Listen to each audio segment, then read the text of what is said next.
Champions are not made in the gyms. Champions are made from something they have deep inside them, a desire, a dream, a vision. Hi everyone, my name is AK Aziz Khokar. I hope you are good. In today's lecture, हम adjective की corrections के बारे में सीखेंगे पढ़ेंगे. I remember जब मैं when I was preparing for CSS and PCS exams in Lahore, तो वहाँ एक मैडम शुगफ्ता होती थी, वहाँ हम उसके पास पढ़ते थे. और जब करेक्शन वो असेस करती थी करेक्शन की, तो अब अभी मुझे याद है, आई स्टिल रिमेंबर कि 10 में से 8 या 9 सेंटेंस मेरे दुरुस्त हुआ करते थे. तो चलिए आज करेक्शन सीखते हैं और देखते हैं कि आपकी करेक्शन कितनी मजबूत है और आप कितने मार्क्स लेते हो. जैसे सेंटेंस नंबर 1 में my father gave me a holder, ये तो इनकरेक्ट हो गया जी. और my father gave me a pen holder, pen holder. अब ये जो एडजेक्टिव है वो दुरुस्त हो गई, क्योंकि सेंटेंस नंबर फर्स्ट में यहाँ जो होल्डर है वो माना तो दे रहा है बट इनकम्प्लीट और विदाउट नाउन. तो इसमें क्या है, my father gave me a pen holder. अब कंप्लीट सेंस आ गया कि मेरे फादर ने, वाल साहब ने मुझे पेन दी होल्डर के साथ, तो ये मुकम्मल. नंबर 2 में my brother lives in boarding. Now my brother lives in a boarding house. Correction, boarding के बिफोर नाउन का इस्तेमाल.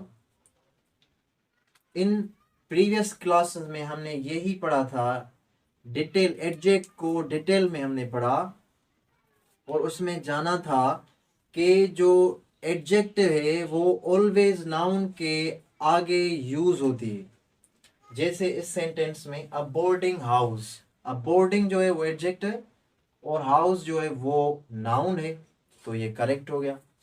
नंबर 4 में he is junior then you. अब इसमें क्या है कि कुछ ऐसे वर्ड्स हैं जूनियर, सीनियर, तो वो उसकी जो कंपैरेटिव एडजेक्टिव होती है, कंपैरेटिव एडजेक्ट होती है, तो वो प्रीपोजिशन टू के साथ होती है. जैसे यहाँ जूनियर है तो यहाँ then, then instead of then ये हम यूज करेंगे टू. जैसे he is junior to me, तो ये होगा करेक्ट. नंबर 5 में he is senior, again then it is understood कि कंपैरेटिव एडजेक्ट में हम देन यूज करते हैं. किसी भी दो क्वांटिटीज को कंपेयर करने के लिए हम देन इस्तेमाल करते हैं, it is no doubt. But in some words में जैसे सीनियर, जूनियर, और जो यहाँ लिखा हुआ है he is senior to me, तो यहाँ ये सीनियर अपने साथ टू लगाए. नंबर 6 में ही बॉट ब्लोटिंग. अब ब्लोटिंग या incomplete meaning again, what blotting. Now he bought a blotting paper. अब ये कंप्लीट हो गया क्योंकि ये ब्लोटिंग जो है वो एडजेक्ट है और ये पेपर जो है वो नाउन है, तो ब्लोटिंग पेपर्स होते हैं, इसलिए वो मुकम्मल माना दे रहा है, तो वो करेक्शन. 7 में the fort is worth seeing building, तो इसकी करेक्शन होगी the fort is a building worth seeing. Again यहाँ जो कंपाउंड एडजेक्ट्स होते हैं वो इस तरीके से इस्तेमाल होते हैं, वर्थ सीइंग. नंबर 8 में he is the tallest boy of the to. अब आपने कंपैरिजन ऑफ एडजेक्ट्स पढ़ा होगा, जो 3 होते हैं, पॉजिटिव, कंपैरेटिव और सुपरलेटिव। तो इस सेंटेंस में जो है वो superlative, he is the tallest boy, superlative तो है, but of the to superlative जो एक्टिव एडजेक्टिव है वो 2 क्वांटिटीज या चीजों या शख्सों के लिए नहीं होती कंपेयर करनी, वो एज अ होल होती है, यूनिक करती है किसी भी एक चीज को किसी एक क्लास में। जैसे एक क्लास, उसमें 20 स्टूडेंट्स हैं और टीचर कह रहा है कि फलां जो स्टूडेंट है वो द बेस्ट है, मतलब इसका ये हुआ कि सारे 20 स्टूडेंट्स में से जो वो एक स्टूडेंट है वो यूनिक है और डिफरेंट है फ्रॉम अदर्स। इसलिए तो अगेन ये here there is mistake, the tallest boy of the two, he is the taller boy, he is the taller boy of the two, क्योंकि कंपैरेटिव जो एडजेक्ट है वो कंपेयर बिटवीन टू।